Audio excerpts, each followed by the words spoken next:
bumi ini untuk memahamkan kepada kita seperti apa hakikatnya hidup, seperti apa kegembiraan yang sebenarnya, sakinah yang sebenarnya, ketenangan dan ketentraman yang sebenarnya. Karena hidup di dunia ini hanya pintu. Hidup di dunia ini cuma satu pintu yang harus kita lewati, dan lewatnya kita di pintu ini akan menentukan pintu mana di akhirat nanti yang akan kita masuki. Surgakah, nerakakah? Makanya kalau kita lihat Rasulullah SAW, hidupnya Nabi Muhammad, beliau memilih untuk tidak berharta, beliau memilih untuk tidak punya duit, beliau memilih ngelencernya itu bukan untuk bersenang-senang, tapi misinya dakwah, misinya jihad, misinya peperangan, misinya mengislamkan orang-orang, misinya mengimankan orang-orang, misinya mensolatkan orang-orang, misinya memahamkan kalau hidup di dunia ini adalah hidup yang pendek, yang panjang di akhirat nanti. Nah, ketika Sayyidina Umar masuk ke rumahnya Nabi, melihat Rasulullah SAW sedang tidur, tidur di atas kasur yang jauh dari kata empuk, tidur di tanah yang cuma di atasnya itu dilapisi pelepah-pelepah kurma, sehingga kalau beliau balik ke kanan ataupun balik ke kiri, di punggungnya Nabi itu bekas garis-garis dari pelepah kurma tersebut. Sayyidina Umar nangis, Sayyidina Umar nangis mengatakan, ya Rasulullah, ra'aitu Kisra, ra'aitu Herakl, ya Rasul, saya ini di masa jahiliyah pernah ketemu sama raja Mesir, sama raja Romawi, sama raja Syam dan lain sebagainya. Saya sering ketemu sama raja-raja, mereka semuanya tidak punya kamar kecuali luas. Mereka semuanya tidak punya ranjang kecuali empuk. Mereka semuanya tidak punya istri kecuali cantik-cantik luar biasa. Mereka tidak punya makanan kecuali enak-enak, ya Rasul. Wa anta Rasulullah, wa anta Nabiyullah. Engkau adalah utusan Allah, engkau adalah nabinya Allah. Wa anta tanam ala hadza, dan engkau memilih untuk tidur di tempat yang seperti ini, ya Rasul. Maka Rasulullah SAW mengatakan, ya Umar, amatar ya Umar, anna lahumud dunya walanal akhirah. Ya hai Umar, apa kamu tidak ridho wahai Umar kalau misalkan mereka boleh menikmati kenikmatan dunia walanal akhirah, tapi bagi kita kenikmatan akhirat yang jauh lebih panjang, yang jauh lebih nikmat, yang jauh lebih indah, yang jauh lebih cantik, yang jauh lebih bisa kita rasakan ketimbang kenikmatan di dunia. Kenapa kita tidak memilih untuk merelakan nikmat-nikmat di dunia dan mengirimkannya di akhirat, wahai Umar? Seperti itu jawabannya Nabi. Dan itu masuk ke dalam jiwanya Sayyidina Umar, meresap di dalam jiwa Sayyidina Umar, sehingga dikatakan bahkan setelah sepeninggal Rasulullah wafat, digantikan oleh Sayyidina Abu Bakar kurang lebih 3 tahun. Setelah itu baru beliau menjabat sebagai khalifat Rasulullah, atau orang pertama yang dijuluki sebagai Amirul Mukminin, pemimpinnya orang-orang beriman. Sayyidina Umar di rumahnya, salah satu putrinya masuk ke dalam rumah, dapetin Sayyidina Umar ini makan sepotong roti kering dicelup sama minyak zaitun. Rotinya sudah kering. Roti kering itu berarti roti kemarin. Oke. Kalau enggak kemarin lusa, kering sekali, dicelupkan ke minyak zaitun, dimakan sama beliau. Ditanya sama putrinya, ya Umar, ya abadi, anta amirul mukminin, wahai ayahku, jenengan ini pemimpinnya orang beriman.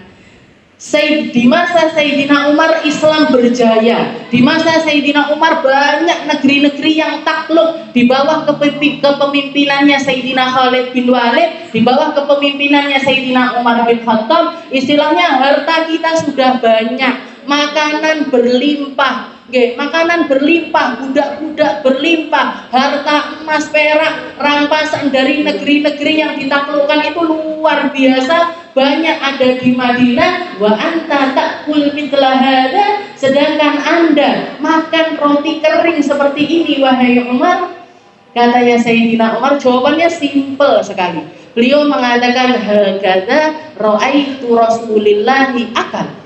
Seperti ini saya melihat Rasulullah itu makan. Seperti ini saya melihat Sayyidina Abu Bakar makan. Seperti ini saya melihat dua sahabat saya makan.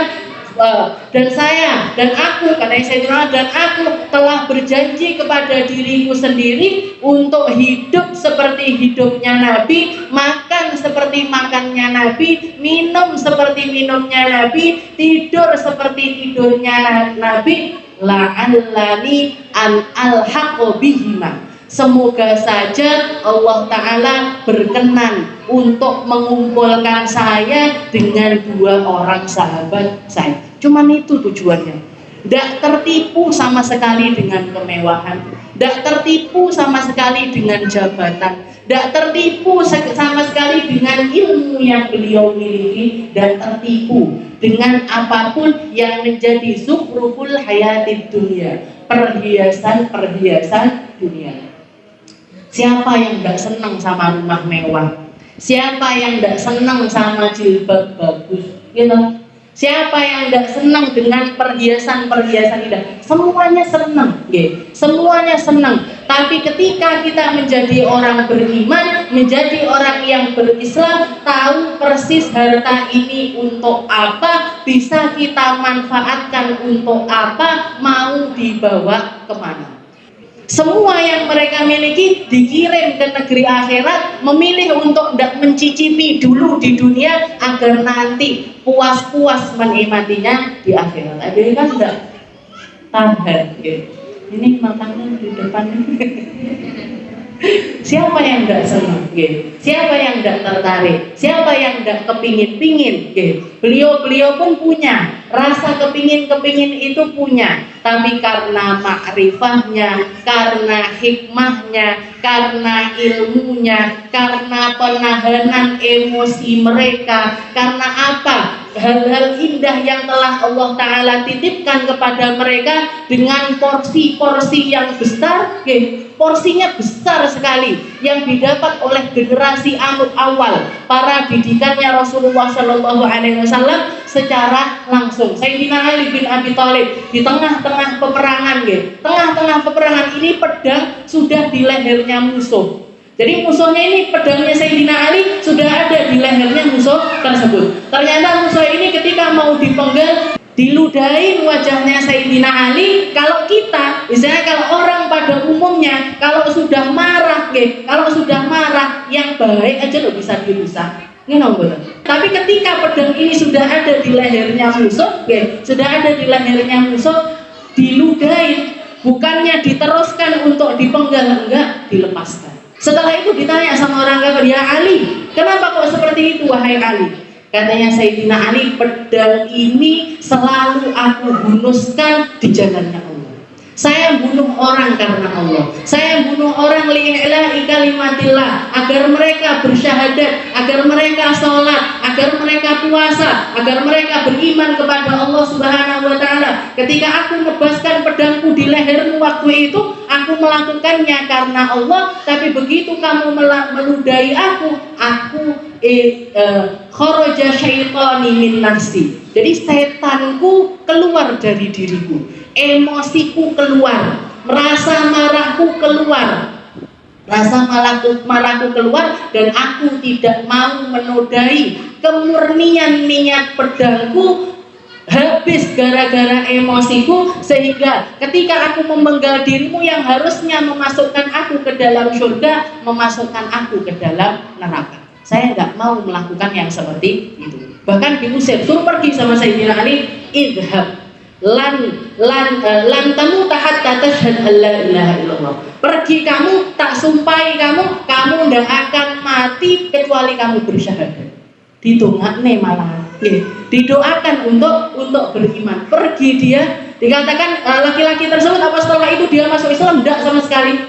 Malah dia pengen nyoba, pengen tahu seberapa mujarabnya doanya Sayyidina Ali bin Abi Thalib. Ditunggu sampai usia 50 tidak mati-mati, 60, 70, 80, 100, sampai hampir 150, sampai teman-temannya sudah mati semuanya, sampai dia ketemu sama anaknya, cucunya, cicitnya, cicit dan lain sebagainya, sampai umur sekian kan sampai ketemu, dan semua anak cucunya beriman, semua anak cucunya bersyahadat, semua anak cucunya beriman, tapi dia memilih untuk tidak bersyahadat.